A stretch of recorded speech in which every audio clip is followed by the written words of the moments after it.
Do you have a sinister mystery in mind? Let us know.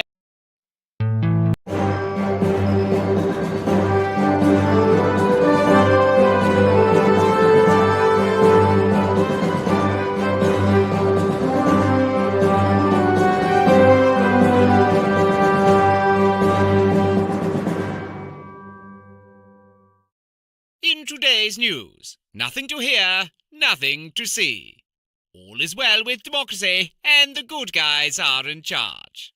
Our lead story of the evening involves an incident in South Boston, where... Not attempt to adjust your equipment. We are in control. This is Sinister Mysteries. Tonight, we bring you another disturbing case from our files.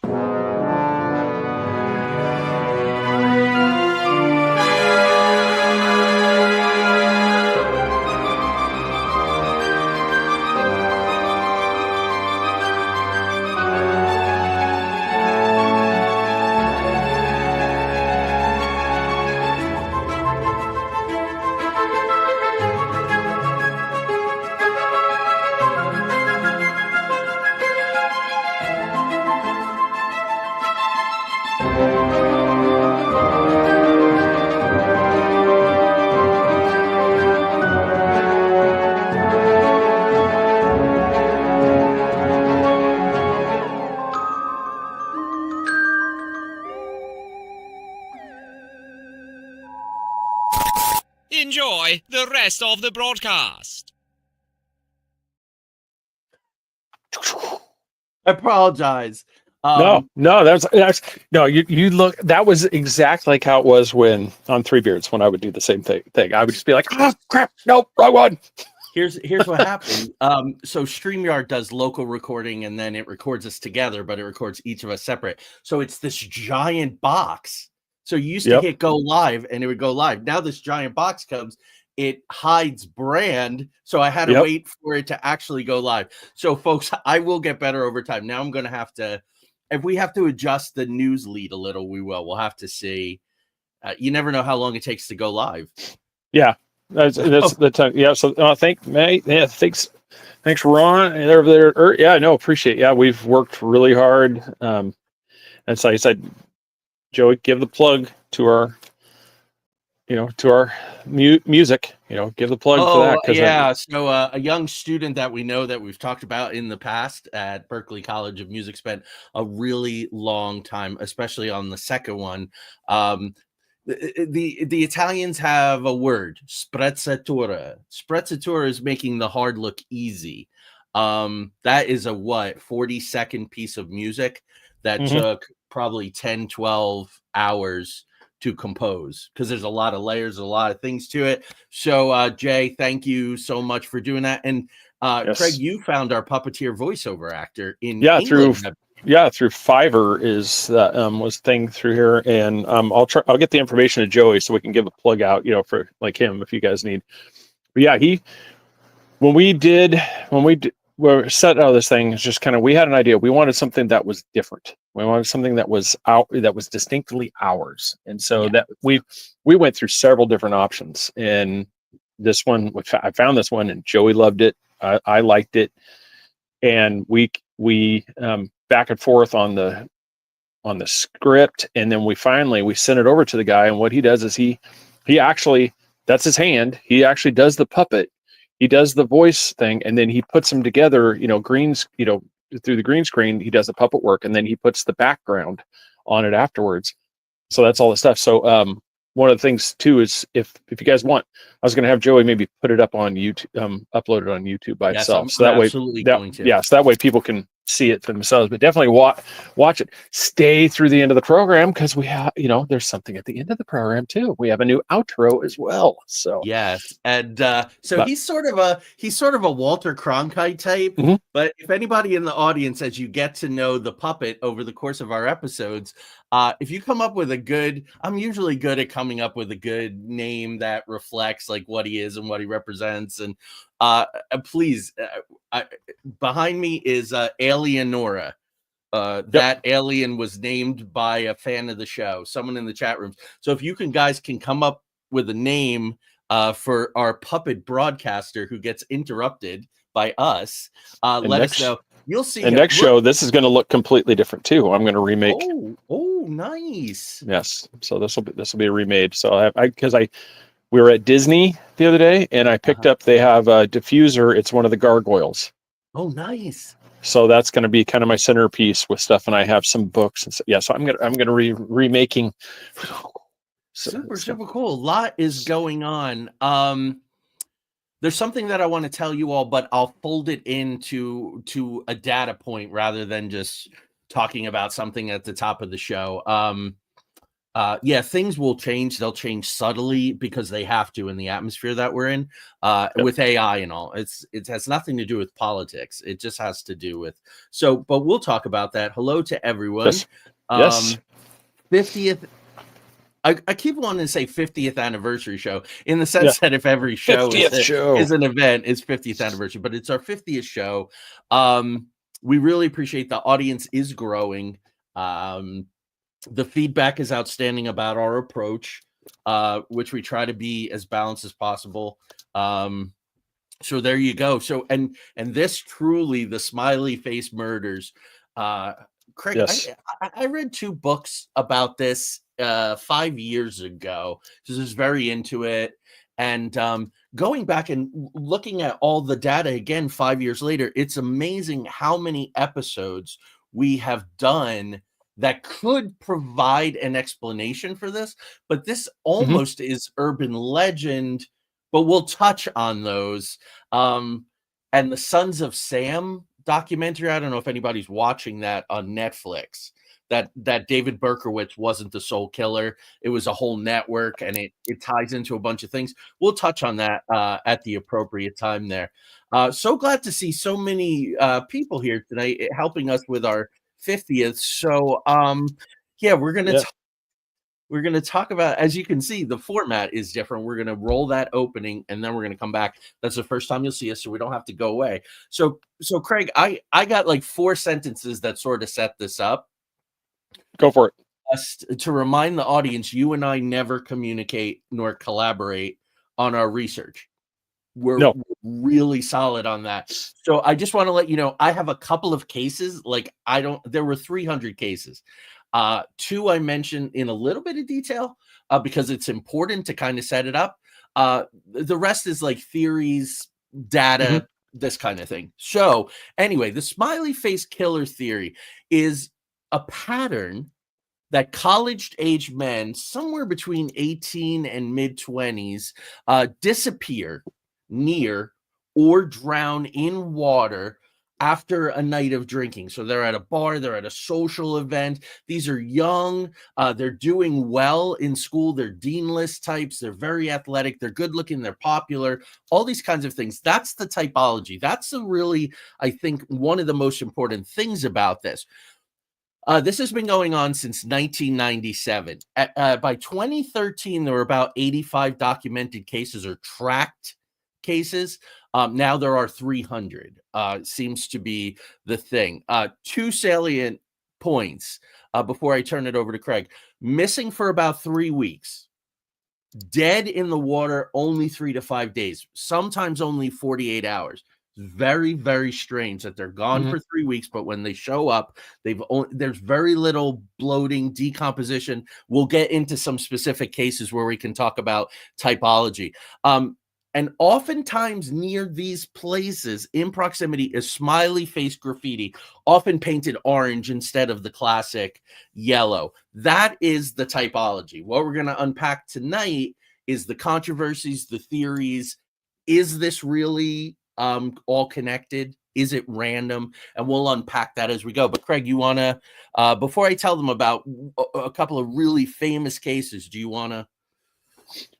Well, that was one of the things, like through the research, like I found, it's like you mentioned the graffiti. That's something, a couple of people that brought this case up, we're going to mention their names as we go through this. They say that there's other graffiti that they're not releasing at this time because they think it'll tip off and stuff. I mean, I wish they would, because one, it's like it would help people locate, potentially other, things. I mean, I get it. It's like, but how is it any different than, putting out other MOs? I mean, if we're going to say that the smiley face is, indicative of a potential, why not have something else? Like if it's a, if there's a star, or if there's some, some other, things that are with it. But unfortunately, most of the pictures you find, it's really hard when you do your searches to distinguish between the movies and the reality, and what's real. Yeah. And so that's one of the ones, like the picture behind you, the one I used for the 50, that's not really, I don't think that's one of them. I just found it was just a cool smiley face, but the barricade behind it is one of the actual photos.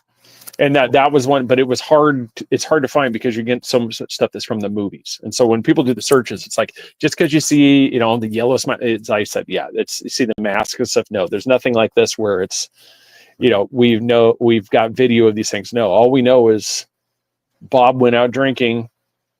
They found him floating in a body of water.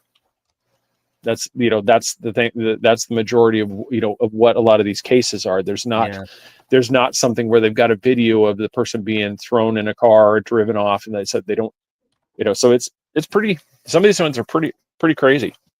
It is. I want to kind of throw a disclaimer out there to begin. Not only did I want to keep my research to a manageable level so we don't have to rush, there are films, so there's fictional stuff, like Craig said, that always muddies the waters. And Craig and I are going to, in December, do an episode about how the internet is being flooded with junk information. So you have to be careful there as well. There are also a lot of books. Some of the books are mainstream. They're by detectives. They're by other investigators. Some of the books are horrible. They're written under pseudonyms, riddled with typos. They're before the age of AI, but they almost have that repetitive cut and paste kind of thing. So, and then there's documentaries. There's a whole plethora of documentaries. A couple of famous ones have won awards. We're going to pretty soon talk about some detectives who have been prevalent in this, and they're prevalent in some of the documentaries. So one that even though it started in 1997, this one I believe will give you an idea of the phenomena. A guy named Dakota James. Now, this happened in Pittsburgh. I've spent a lot of time in Pittsburgh. I live not far from Pittsburgh. This was December 15th of 2016. He calls a female friend and he says, quote, "I don't know where I am. I am so cold. Please help me. I'm lost." Unquote. And in many of these cases, there are phone calls, there are recorded voicemails with these kinds of chilling things. She checks his phone GPS. So apparently this is a thing. My wife and one of my children are linked on GPS, so they know where each other are all the time. Supposed to be in North Pittsburgh. She sees that he's in South Pittsburgh. She's going to pick him up. She arrives 10 minutes later using the GPS, and she sees him stumbling out of a hotel in Pittsburgh that has a bar. And a black SUV starts approaching him. She screams at him to get his attention. He turns away from the black SUV, which speeds off and gets in her car. As they begin to talk, he's very dazed, but he can't account for 4 hours of bar hopping with coworkers. Seems like he's drugged. Okay, January 25th, 2017. So this is about 40 days later. He disappears after a night of drinking with his coworkers.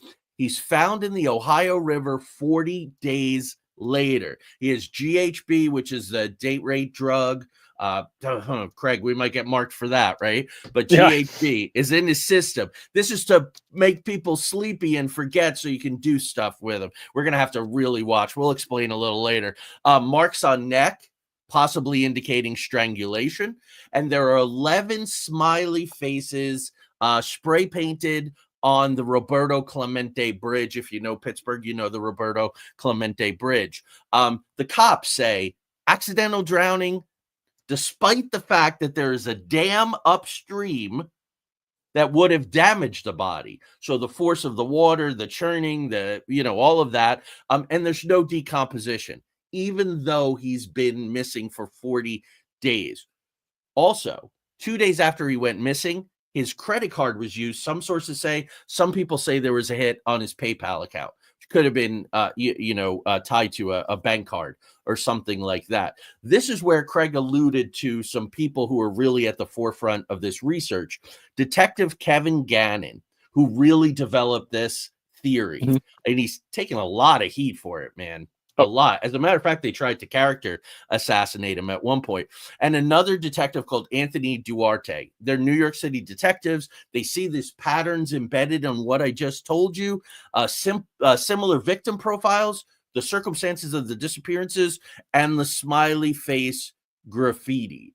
Craig, I'm just going to summate the typology, and then I'm going to hand it back over to you. After a night out with friends, they leave a bar or a party. Sometimes they're banned by bouncers who claim that they are drunk when they're not. People will say he only had a couple drinks and he's like 6'4", like 300 pounds. Doesn't make any sense. But they act drunk even though they haven't imbibed a lot. In the 300 cases, 10% of them, 30, have GHB, which is a depressant. Like I said, we'll just leave it for that way, in their system. Now, the body will naturally produce GHB. So this is one of the ways that law enforcement and forensic pathologists debunk the theory. Over to you, sir. Well, it was follow like the same thing with the vehicle. I don't know, through your research, did you see the Rolling Stones article by any chance? I don't think I saw that specific data. Okay, they so in this one was done May 21st, 2023. They linked it to a TikTok user by the name of let's see, Wax. This is like Ken Wax. Oh yes, I watched that.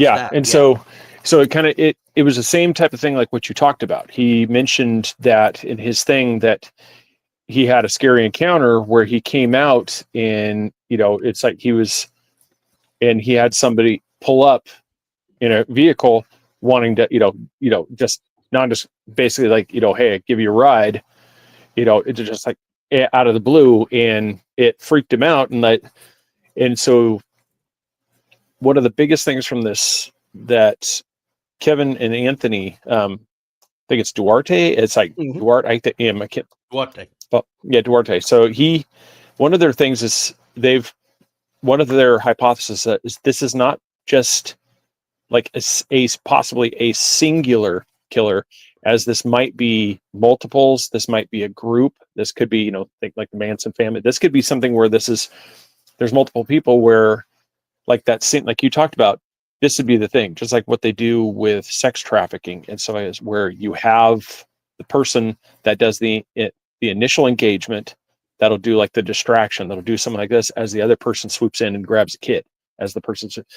So this one, there's possibly somebody in the bar, something like this, picking out the potential victim.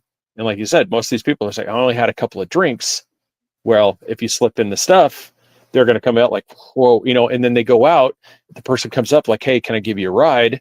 And you're like, yeah, I'm not going. They hop in, and then that's when they're never seen again.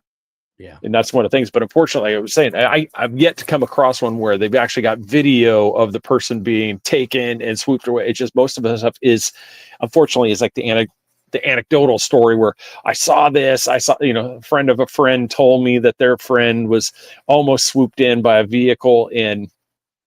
But it's one of those, like the saying goes, where there's smoke, there's fire. When after a while, it doesn't take, like these guys said, it's like, yeah, there's people that want to cast them as these guys are just crazy. This isn't really anything. But, when you have enough things, eventually the coincidences start stacking up and you're like, okay, this, this may not, you may think it doesn't have any connection, but there's all these cases where the same scenario keeps playing out in multiple different areas. It's like the same thing. And so they're either copycats, but I think that's where the police, like when they really shut these things down, is I think that's because they're worried about copycats.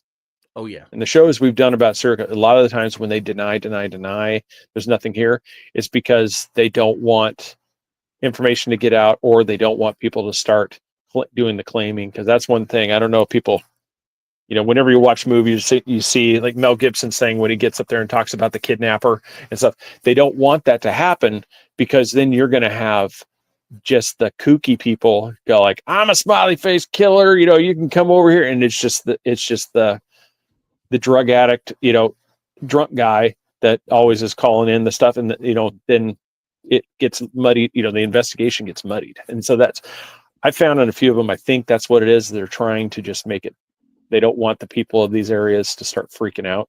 Yeah. Kind of like Laura, comment out there, okay, Oklahoma, it's like they freak me out. That's exactly part of the reason why they don't want this stuff out, is because then people start getting all panicky, because every time you see a black vehicle pull up, you're going to start getting phone calls, and stuff. Yeah. And that's why they don't release a lot of those details, unfortunately. Right.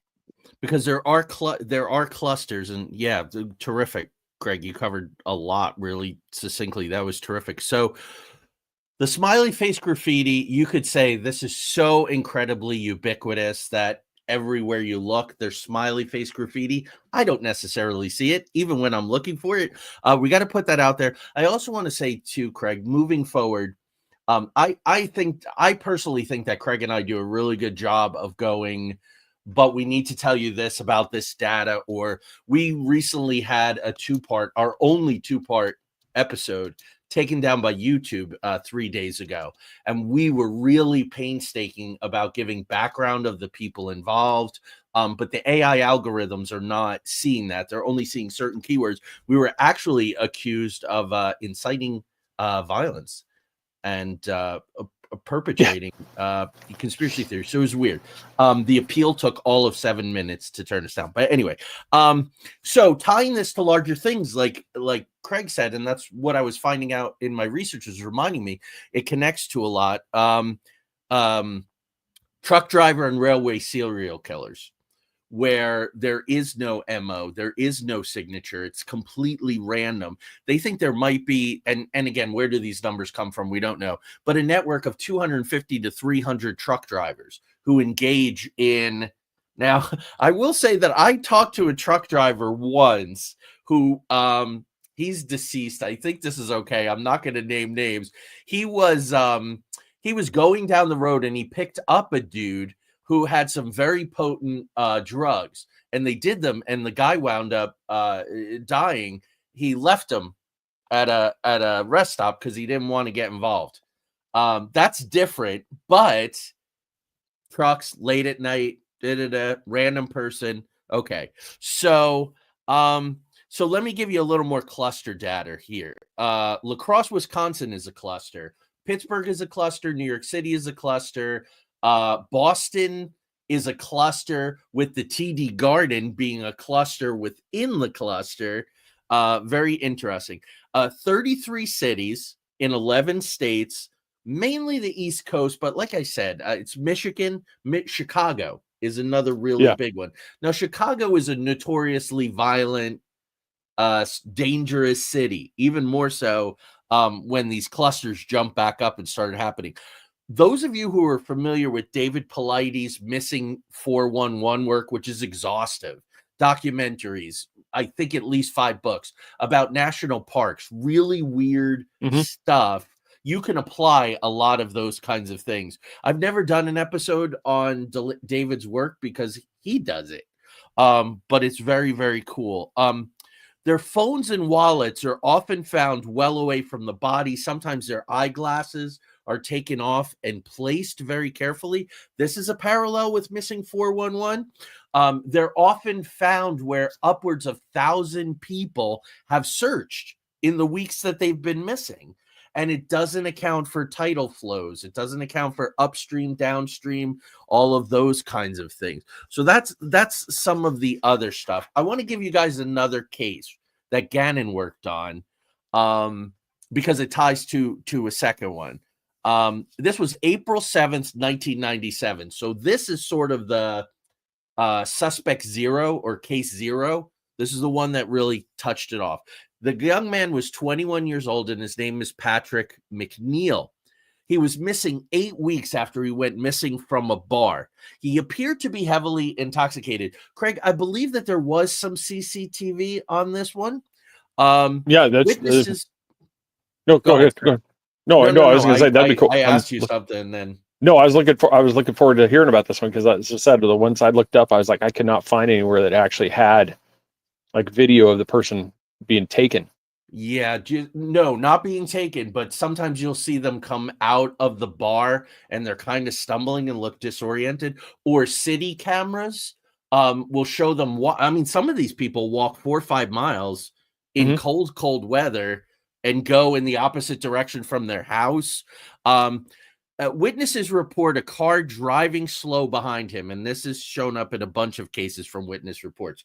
Then he's found off a pier in Bay Ridge, Brooklyn, has the marks on his neck. He has charring on his hands and body, which a forensic expert that the family brought in, well known, they paid him to look at the forensics, 10 years later, said that this was probably done by a blowtorch. Okay, this is, wow, okay. Determined accidental drowning because they didn't release that information about the marks and char for 10 years. Now, another guy, Larry Andrews, was found after New Year's Eve, 1995. That's when he disappeared. He was found 45 days later. It seems to be between 30 and 45 days. Craig, if we subscribe or we entertain the ritualistic cult kind of stuff, those 30 to 40 days could be significant. Yeah, and that's did they release much of the like the decomposition part for a lot of these cases? I think because they're ongoing investigation. Well, no, because then they call them accidental drowning. So with an accidental drowning, I'm not sure that they'll make that kind of stuff public. Yeah, because the part that I'd be curious about is to see, because some of these ones where they talked about how the bodies looked like they'd been staged. Yes. And so that was one of the things like I'd put in my notes is, was there something else going on with these guys? But the thing is, there's no signs of like abuse, like they've been tortured or anything. They just been drowned. So it's really weird how, why during a certain amount of time that they would have been where did they take them, and then why did they drag them to here and then place them in these things? So that was one of the, I don't know, I probably for me was one of the more disturbing things on the fact that this wasn't just like they grabbed them, they suffocate, they strangle them or something, and then they toss them in the water. It looks like they've been taken somewhere else, and then at a later point they're taken to their final spot. Yeah. And so that's up to 8 weeks, but it seems like between 30 days and 40 days. Now 40 days is very biblical, right? Yeah. 40 this, 40 that. Okay. Yeah, and then some of the more well-known cases, Gannon has only he co-wrote a book covering 14 cases. So those are the ones that we have the most data on. There are signs of strangulation. One guy was hit in the head. There's a big bruise on the side of his face, which his father saw that the police just wouldn't talk about. He's like, do you see that? There's a massive wound on his head. Also, Craig, it's interesting because they're found in shallow water. And a good number of these guys are athletic. They're swimmers. Really, really strange. Now, let me keep going with McNeil here. So determine accidental drowning, but there are fly larvae in his body. The temperature of the water is too cold for these fly larvae. Plus, it's an indoor, not an outdoor. So you have to have certain conditions that are conducive to indoor as opposed to outdoor. This comes from Gannon, right? The fly larvae, right. Okay. Larry Andrews found, 2 years later, La Crosse, Wisconsin, which is a cluster site. Jeff Geesey, Geesey. Some of the research says that the lividity, so lividity comes into this. When they find the body, how blood has pooled after death becomes really important. It seems that he had been hung upside down for a considerable period of time. And some of the research says that he was drained of his blood. This is an anomaly in the research. So Are they copycats? Do they have nothing to do with anything? That's what really complicates this. Yeah.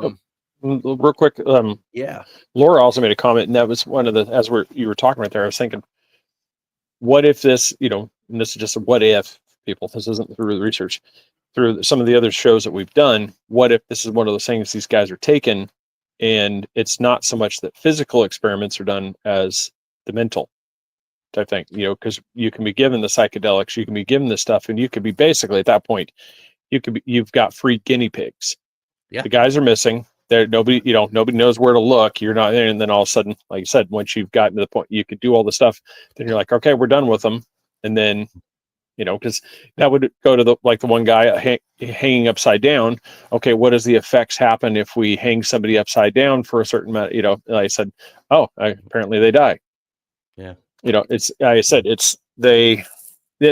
was thinking out loud here, people. That was not in the research, but yeah, I was just wondering, because I don't know. It's that one, like Joey just said, it's an anomaly. So I don't think this is like some satanic cult that's rounding up guys for sacrifices. I don't get that vibe at all. I get something that this is more.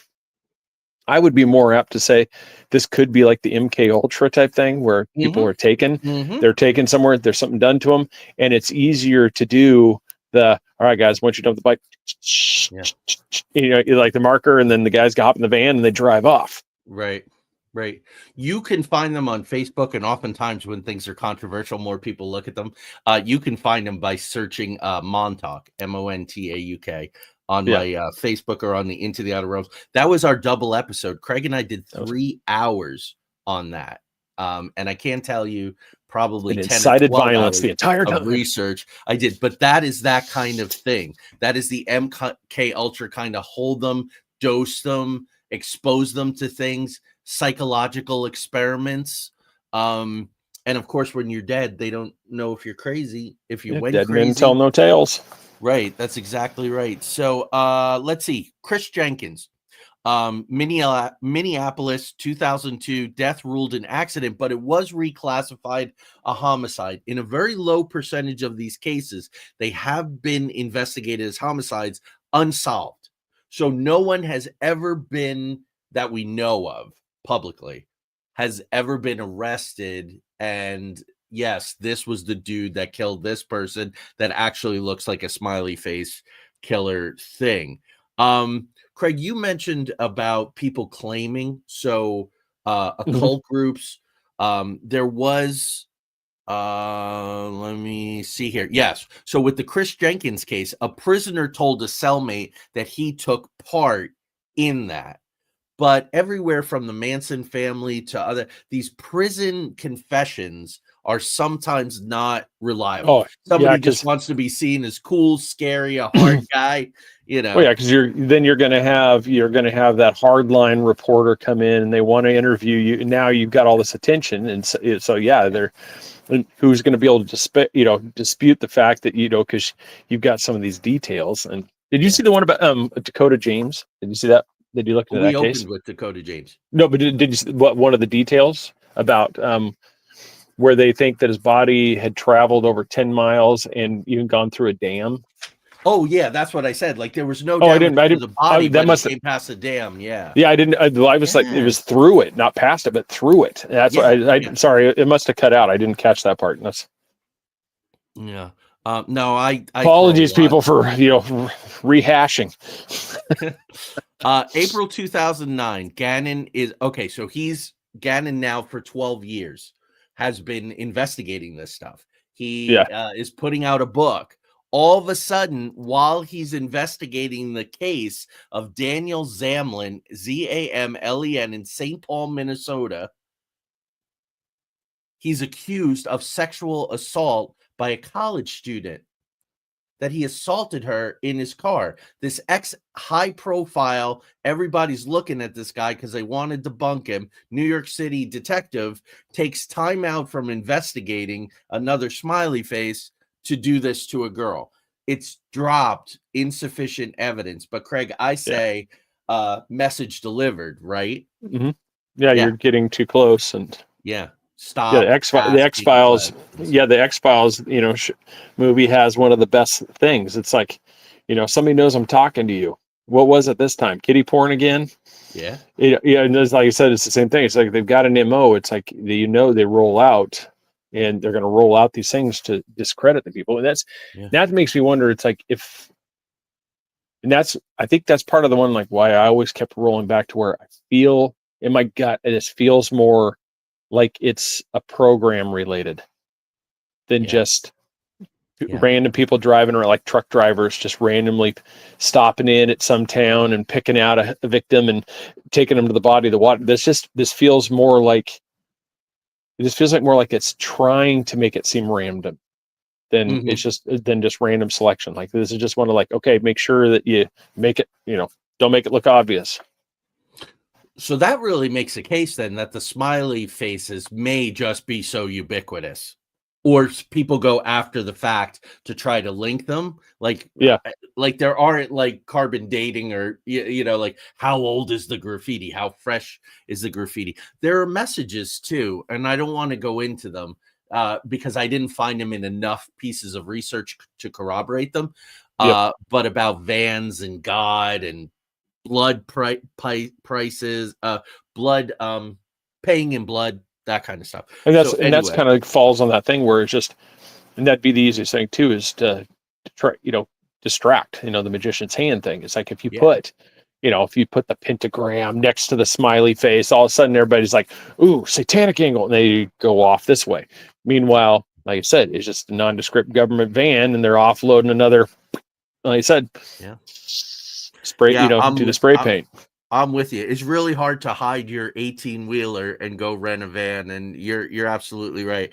So Zach Marr in Boston went out to smoke, and the bouncer wouldn't let him back in. So this opens up the door to bar collusion, bar owners. In some of the cases, not a high percentage, the bars are owned by people related to cops. But cops and bars and families that are in towns for a long time where people become cops, Craig, that's another ubiquitous thing. So I don't know. People at the bars don't always cooperate, but this is really bad publicity if your bar is being targeted. So you wouldn't want to be attached to that.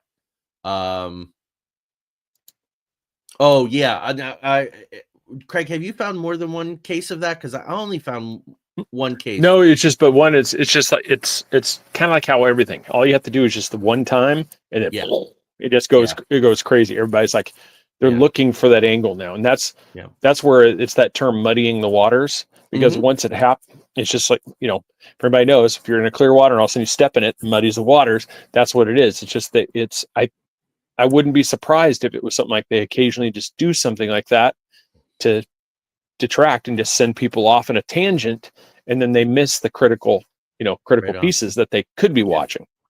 It does skew the data. If you're looking for clusters, parallels, and patterns, it does skew it. 25-year-old William Hurley, a Navy veteran, on October 8th, 2009, goes missing outside the TD Garden. Like I said, I'm bringing this one up because there have been 4 or 5 cases outside the TD Garden where the Celtics and the Bruins play there. Text his girlfriend that he's tired and she needs to pick him up. The call gets garbled and then the line goes dead. He goes to where he said he was supposed to be and he's not there. His phone is found someplace else the next morning, 6 days later. So this is a narrower time frame. 6 days later, he's found in the Charles River. Since 2009, there have been 3 other cases where people were leaving the TD Garden. Someone spiking their beer, they're cheering, and I don't know. Again, GHB in the blood. I want to get into something new here. Oh, that's funny. Yeah. They are Charles. They are military industrial complex, or what we would call Research One universities, major cities. They go to these. Some of them have connections. I was going to name the company and the government organization. I'm choosing not to, because we're trying to stay on as many platforms for as long as possible. Try to stay off as many crosshairs as we can. But two of these guys were connected with a government organization that has to do with bio issues, and also during when everybody had to stay home for long periods of time, there was a company that was defunded because they may have participated in what is called, oh, I can't even tell you what it's called. It's enhancing function. Yeah. But there's a technical term. God, Craig, this is just going to make our Oh. shows longer and more I exhausting. I know. God. It's. I said, how many episodes ago did I say that? Where it just this frustrates the hell out of me that we can't Yeah. just talk, that we have to No. sit here and do these veiled things because Yeah. everybody. Yeah, it's basically you're increasing the the ability of something, and when all you want to say is the actual name, and it's like I don't know. I don't understand how facts is a threat, like for these Right. things. I mean, it's like. And especially when you're talking about something to if not debunk it, then go, here are all the angles. And that's my Yeah. whole jam. Everything I do, my writing, that's the way my brain works, and why I can be exhausting to people, because I don't just see one outcome. I see all the outcomes, and then okay, so we'll keep doing what we're doing. I also wonder, and I'm thinking out loud here, I've been talking to so many colleagues because all my book reviews got taken down from over 400 book reviews got taken down from Amazon. They've ignored 3 appeal requests. Then what happened with our Montauk episode? This is happening all over the world to our colleagues. Some of the things that are being taken down, it's everyday language that's misconstrued out of context by an AI algorithm looking for keywords. Here's what I'm thinking out loud. And if any of our fellow podcasters know, they may be checking the chat room too, Craig, which is really, really hard. So many websites are not, so many YouTube channels are not putting chat anymore. I'm noticing. Yeah, and which is bad because it's one of those unless you want to have like a moderator, and then and that's the whole point is we want people to engage. And that's the thing. So you want people to engage with us in this same thing, and that's why we feel bad that we can't actually say some of the things. I mean, there's some things already we've had to. It's not that we don't, it's not that we don't want to say them. It's just we know if we do, then you won't have the show. You're going to have to go through Facebook, or we're going to have to go through one platform only because this one will get. Because all it takes is a couple strikes, and then. Yeah, we got 90 days. For them not, because I had to take a special training. I mean, I jumped right on this, folks. I took a training where I had to answer a series of questions. Then I passed that. What that get you is 90 days probation.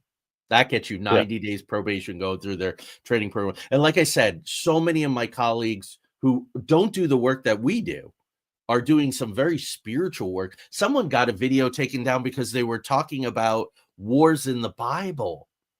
That is not topical. That is ancient. But anyway, let's keep going. Tommy Booth from Pennsylvania, January 19th, 2008. He goes missing from a bar while with 8 of his friends. 2 weeks later, he's found face down in a creek. Rigor mortis. That's recent death. Also, he died on his back, but he's found face down in the creek. The fact that he was out with 8 of his friends, folks, these are young people who go out in groups to bars and suddenly they're gone. Oftentimes they disappear toward the back where there is no CCT cameras, typically in the back of the establishment.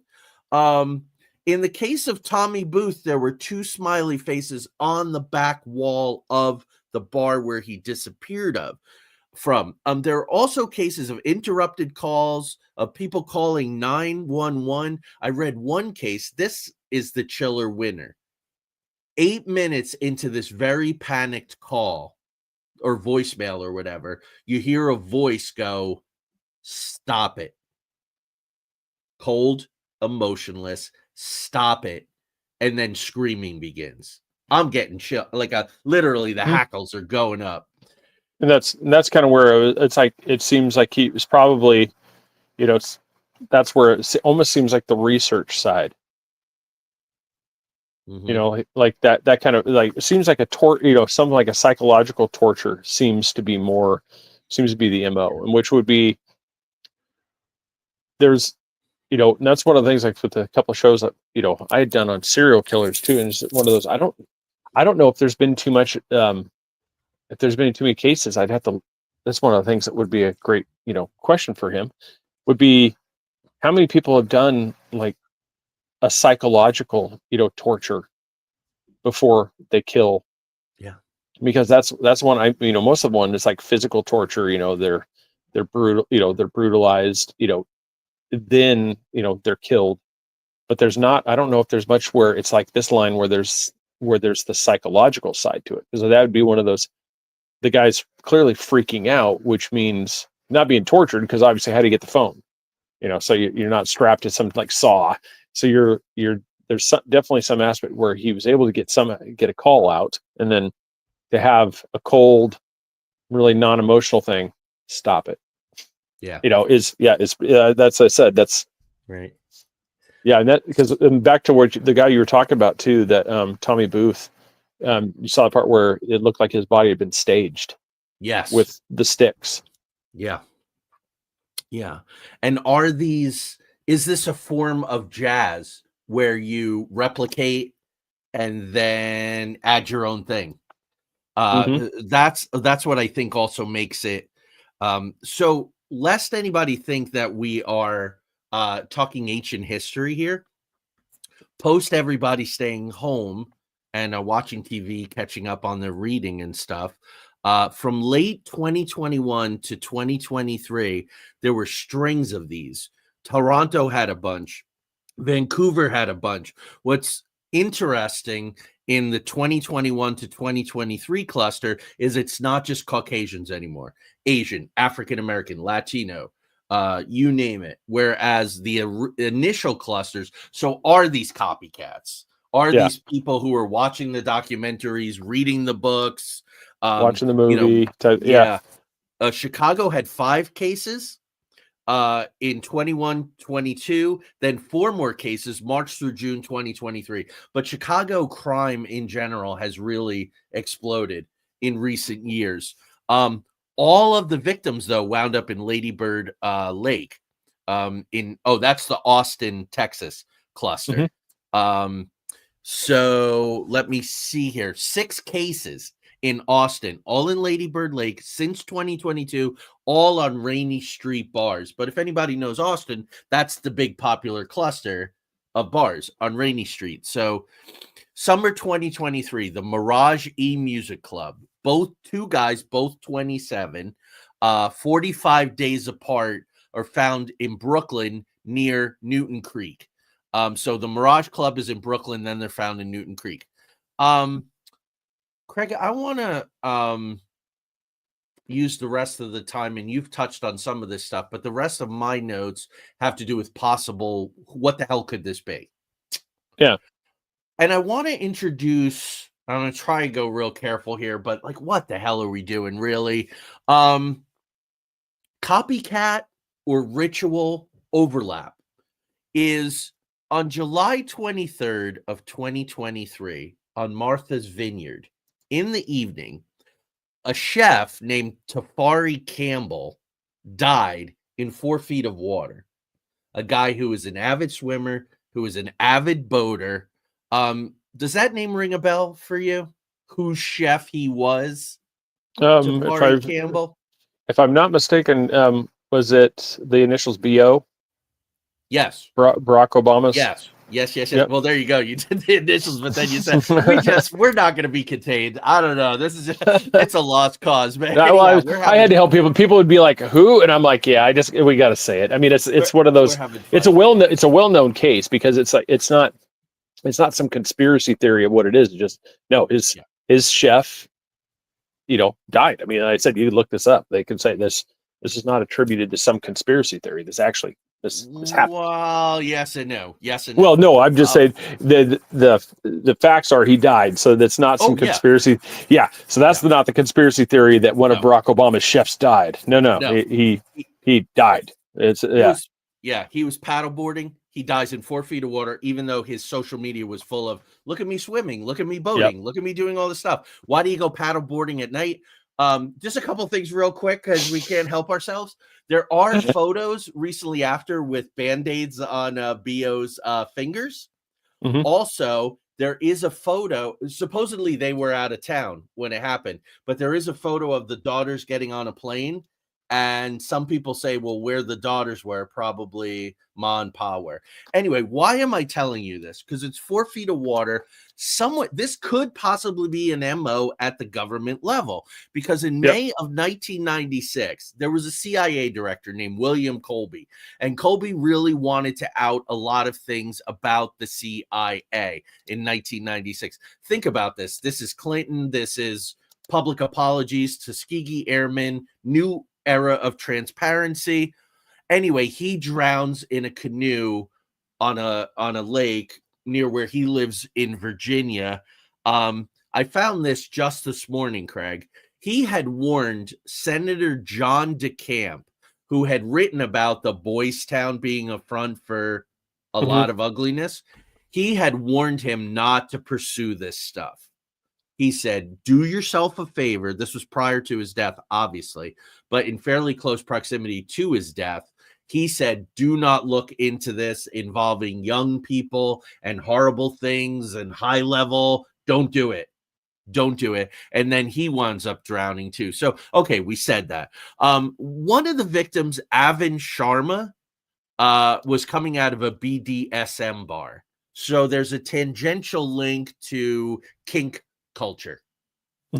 Now, people are very, it's tangential, but I'm putting it out there. So what? Okay, so since 1997, there have been 300 of these cases that fall under all the typology that we've been revisiting through cases and generally. What do the police and the FBI say? Here's what they say, folks.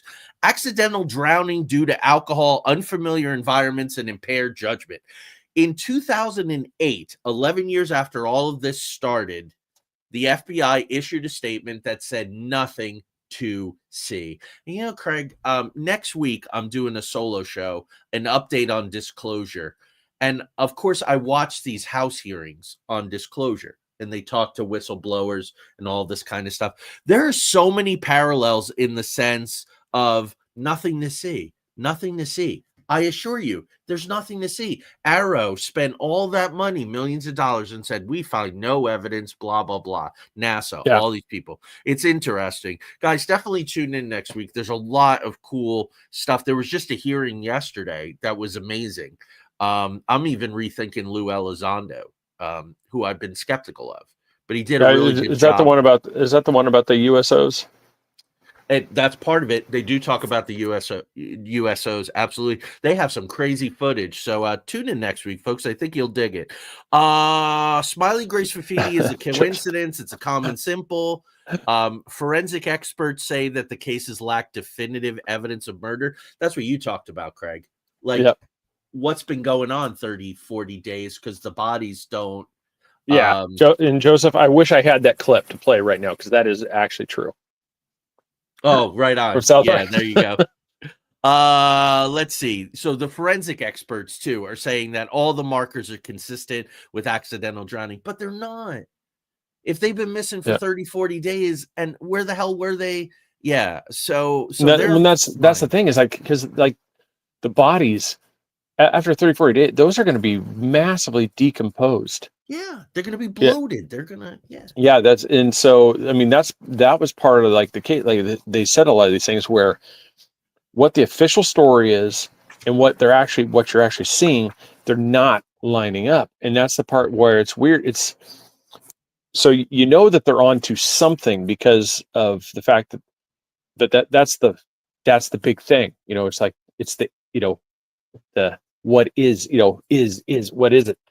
Because we don't know. It's like there's that mystery thing. What are being done to these guys? Because they're not showing, arms aren't lopped off. They're not, souvenirs aren't being taken from, that I know that they've released. I mean, there's not been anything like where they're missing every single one's missing an ear or everyone's missing a pinky or something like, that's what's missing? In a number of cases, one shoe. The one shoe. And that has a parallel with missing 411. Mm-hmm. Who just randomly loses their shoe? Yeah, so that would be, so would that be the call, the calling card, and that would be exactly right there. That would be one of the also the connecting things. I missed that part too about the shoes. That was like in how I missed that part, I don't know, but hey, well, because I have actually 2 books that I read in 2019. I'm so I willing went to back admit my failure. I No, don't know I how I went missed the back shoe and looked part. at That's my big. notes. I went back and looked at my notes, and I also did a disclaimer that some of these books are written under pseudonyms. They're not of a high quality. Okay. So is this a cover-up? It could be. Is it an MK type program? I'm with you, Craig. Psychic experiments, psychic driving, embarrassed cops. That was another thing. It's very interesting, folks. A little tangential, but we're doing okay here on time. There are a number, and we've talked about them on this show, and the people in the chat room have talked about them. There are a number of Congress people who are kind of clowns, and they get all the press, and they yell and they scream, and they're kind of classless, and they go to the theater and fondle people. All this stuff happens. Yeah. They're kind of nutty. I'm watching 11 people who are considered intelligent. This one dude, Congressman Briggs, is talking about why the government doesn't talk about the cases that we don't know what they are, the UAPs that we just don't know, a fairly high percentage, okay? Even in the Arrow report, 40% of them they couldn't explain.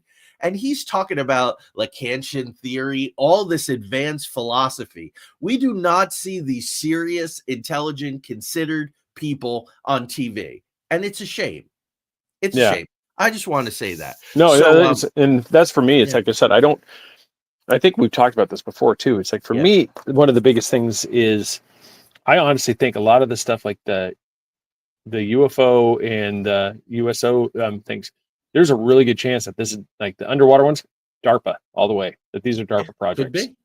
That, I said and that's part of the reason why nobody's talking about it. It's because it's top secret and you can't, it's like, because they're developing an underwater drone for combat. And so that's why it flies around. And so we, and of course they're like, well, why wouldn't a Navy? Because they're not going to tell blah, blah, blah, Bob, the captain of, the USS, that we've got this underwater drone we're testing. No, all he's going to be is, sir, we got something on the radar. What the hell is it? I don't know. Boop, boop, boop, as it flies past the boat. And in a way, it's ideal. I don't know if I subscribe to that or not. Everybody tune in with the show, but I will definitely, Craig will definitely say that. And, it was interesting because you and I have looked at stuff and there is some evidence through Stephen Greer, who's sketchy, but that the Tic Tac is domestic. It's U.S., and they came up in the hearing yesterday and they said, I was even told by these people that the Tic Tac was domestic. But maybe it is. Maybe it is domestic. So we don't know. But, are the cops just embarrassed? 300 young men died under admittedly mysterious circumstances. You just don't get drunk and fall in the water all the time. There are some statistics of that, of drownings in these areas. Craig, also, I've been meaning to, and it's been going out of my mind. We're going to try really hard, folks, to give you the total picture of anything we mentioned. Walks, his data has gotten distorted, if not thrown out, because he was like managing director or marketing director of this company. And the algorithms, as we know, when you advertise a business or a podcast or something, they want you to pay. So they suppress you in the algorithm. But he got so many hits about his alleged encounter. Is that the word? That that it skewed the data because the company got a huge bump because people were like, oh, who's this dude? And they saw his other stuff that had been suppressed. So I just wanted to say that. Christy Peel, this is an interesting data point, was on Coast to Coast AM in 2008 talking about the smiley face murders. And shortly thereafter, Craig, she shut down her blog, walked away, and will not talk about this phenomena at all. Yeah, that's usually, it usually means somebody came and had a chat. Yeah. Yeah, usually when you, because like it'd be like this guy, because he's obviously after like the attention, like I said, he wants to be. I don't want to say his name because he gets all butthurt if anybody talks about his name or his work into. He's a well-known person in the paranormal and investigation thing. He's done some documentaries, and if you ever mention his name, he gets litigious. Really? And so it happens to kind of coincide with the little green men up in Kentucky.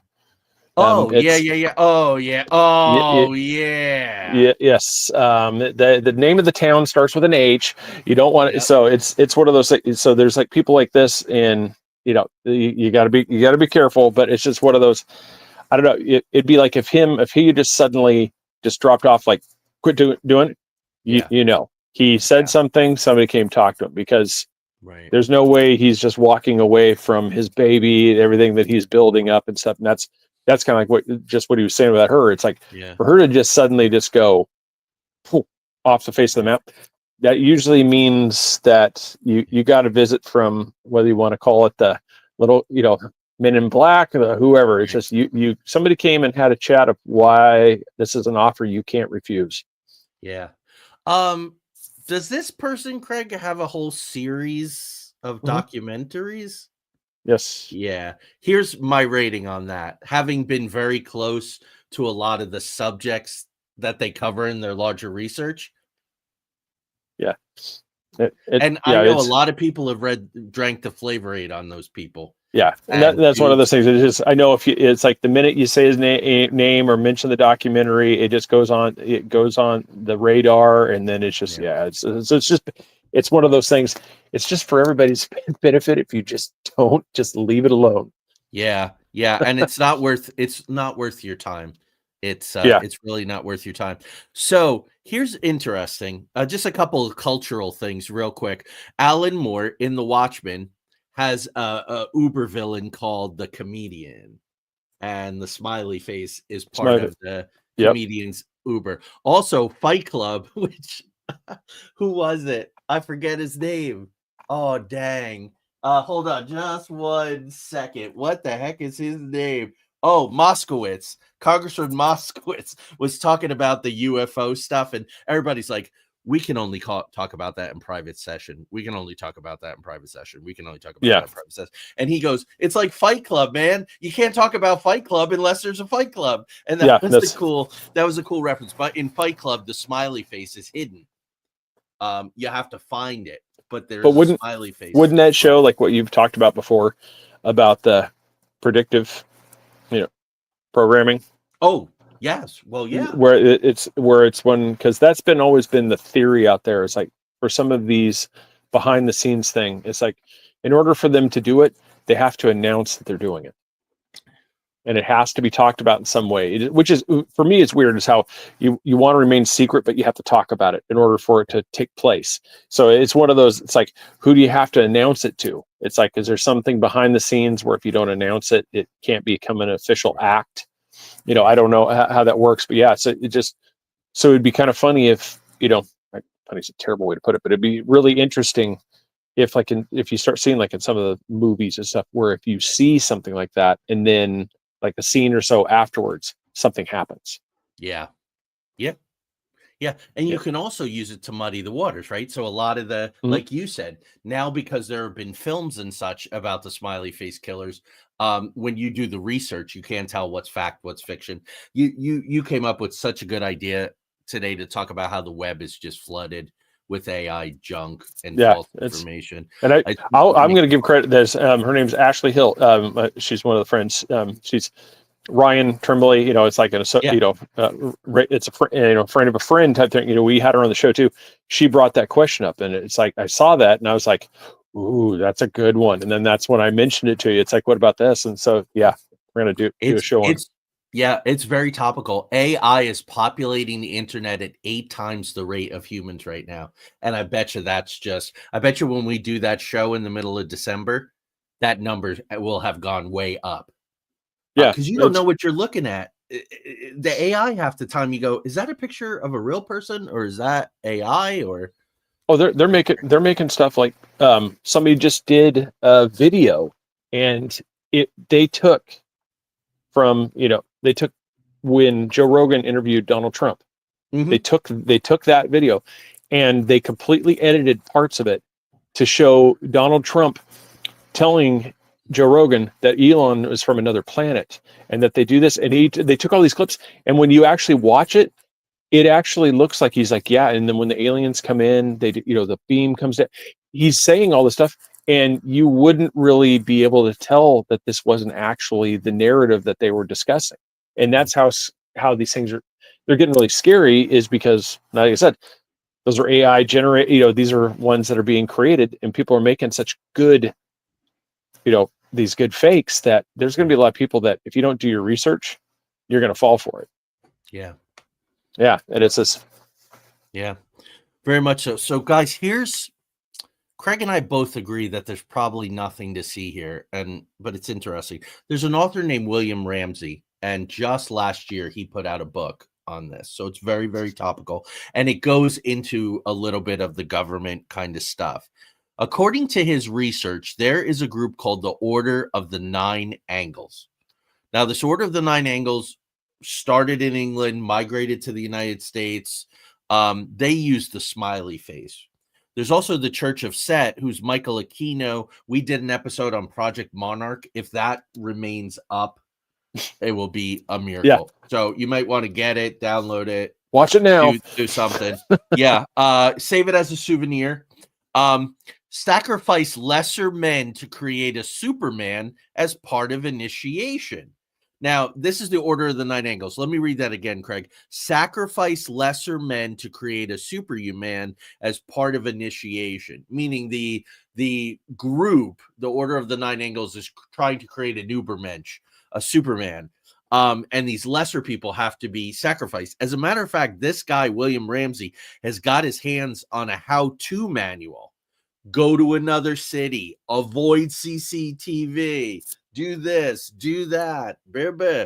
So could it be? It's really interesting because I just watched The Sons of Sam, and this is the work of Maurice Terry. Maurice Terry's work is all over the smiley face killer work because he had ideas about the Process Church, Roger de Grimston, ties with Manson. We know through our MK Ultra work, Craig, that they were dosing people in San Francisco in Haight-Ashbury, the CIA were. We know about Edward Arsenal in Maryland, and we know about Sidney Gottlieb dosing even their own people.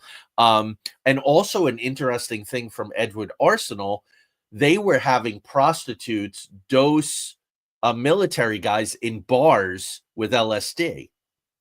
So even though all these dots are there, and Joe Redmiles and I are both reading Maury Terry's book, Joe for the second time, The Ultimate Evil. Is it just very sexy, this whole satanic cult, right? There were the satanic panics in the 1980s having to do with D&D and ritual killings.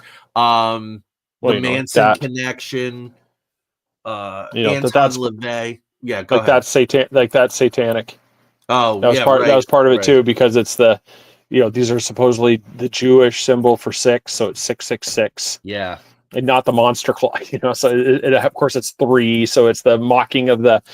Yeah, so the monster. There's a video you can watch on YouTube. You look it up, and it's a lady breaks down the entire thing of how this is product to deceive us all to fall in love with the devil.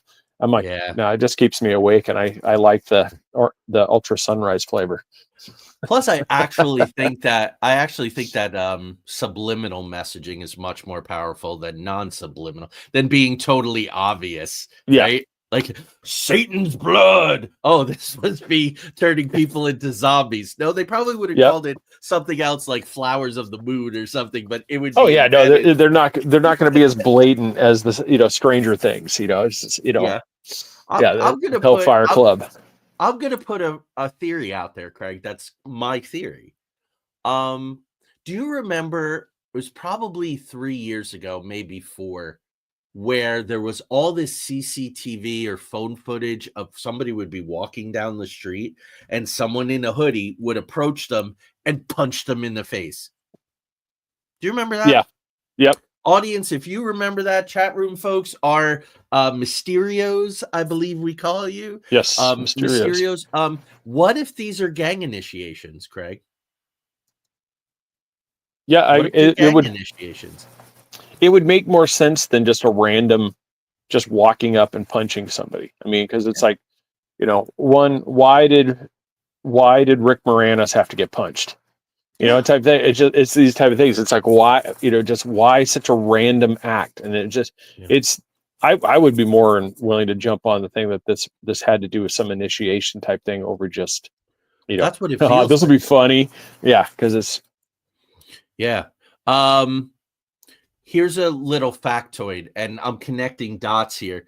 I mentioned that Gannon co-authored a book. He co-authored it with Dr. Lee Gilbertson. Dr. Lee Gilbertson was out of St. Cloud University, but he's an expert on domestic terror and gangs. yeah. So is that a clue that that's why this guy is involved? Because you certainly don't. People are already in a panic about gangs and what they're doing. And I happen to live in a gang drug corridor. We're just part of it. So I hear stories of, because I have friends who are connected to the police and so on and so forth. I hear stories of really nutty crap that goes on. I mean, the getting rid of people is horrific. There was a documentary done on that. Northern California. There's a well-known, like, with the pot grows up there. That's one of those same things where it's just triangle. Yeah, where you go up there, and the guy actually went up there, and it was pretty risky documentary. I mean, he actually went up there and tried to talk, to people, and it's the same thing. It's just where people go, people disappear. Yeah. I have another theory. Because this is something that I write about in my fiction quite a bit. And Joe Red Miles will know, and anybody else who knows the Son of Sam case, there was one of the girls was filmed when she was killed. And supposedly the video went to the highest bidder. So on the dark web, on the deep web, there are people that will pay a lot of money. There's a video that a certain talk show host that everybody came out against during when we all stayed at home, because supposedly she was a bully and she wore a certain sweatshirt while we were all staying home, and it had to do with a fairly famous Politico who did something really ugly, and there's video of it. Maybe what's going on in that 30 to 40 days is being broadcast, especially 21 to 2023 cluster. I just put that out there. There are sick people out there. I don't know. No. The fact you just said that just making me think. Wouldn't that help with how that guy was on the phone call? Yeah. Wouldn't that make a better case for that? Because one, if you've got somebody in research saying, why would you have access to a phone? Why would you let the guy go on like that for a while and then just, that's enough, stop it? Just wouldn't that make more of the case of, like, because that's a well-known dark web thing, the snuff film. Yeah. And these things, and is the one for everybody that, at the end of the night, for everybody to get some sleep too. It's just, there's a whole culture that actually pays to watch this stuff happen live. There's there's something where this is well known, where it's broadcast. You get on these channels and you can watch this stuff happen live. So it's kind of like what happened in Saw. Yeah, that stuff happens in real time. Right. And so, now that you said that, that would make a little more sense why the guy would be allowed to make, like, the phone call and do this stuff, because that would be you would get the raw emotion, which would be what these viewers would be wanting to see. Right. And if anybody is actually there on scene, that ties to something that is really verboten. As a matter of fact, almost all of the training questions for YouTube were about a certain having to do with a certain popular food that you can get different toppings on. I don't know. This sucks. Okay, this sucks. This is what I with a want swinging thing that's in a fence. Yeah. Yeah, there you go. Oh my gosh. The 50th anniversary of Young Frankenstein's coming on. Sedative! Give him a sedative. You know, on the nosy. Yeah, we're playing charades now, folks. So, which is really going to sting for our radio audience, Dirt Radio. I think they'll get it. 10 p.m. EST. This is what I want to close with, and then what we're really going to close with is our new outro. So please linger in the chat room. Let us know what you think. The victims' families are so frustrated because they believe they've been stonewalled. They believe that they've been ignored. And in the past, in serial killer cases, prostitutes, other people, it's been accused nobody cares. And that's why they're the target. Nobody cares. They have no family. They're disposable. These are the cream of the crop, young males, not just white anymore, athletic, accomplished, at major universities, and still they're being stonewalled. There's just no closure. Real quick, that kind of goes back to what you were just saying. After a while, if you keep watching the same thing over and over again, you get bored. Yeah. You need something new. Yeah. And so what if that's what it is? It's like, you're like, no, I'm tired of the, tired of the normal. It's like, let's change it up. Yeah. Yeah. And that is, that's actually that would make sense, because it's just, like I said, it's not like these guys have been physically tortured. They're just, I would be more apt that they probably, it was all psychological. Yeah. Yeah.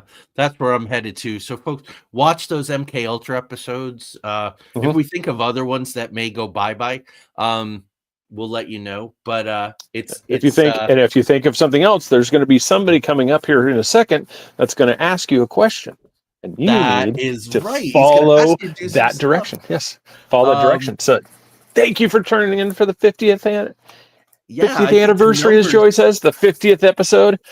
But like I said, everybody, like, share, please subscribe, bring a friend, keep it going, keep the thing growing. Like I said, we appreciate everybody right there. So definitely sit back, enjoy. And I'm looking forward to seeing what you guys think.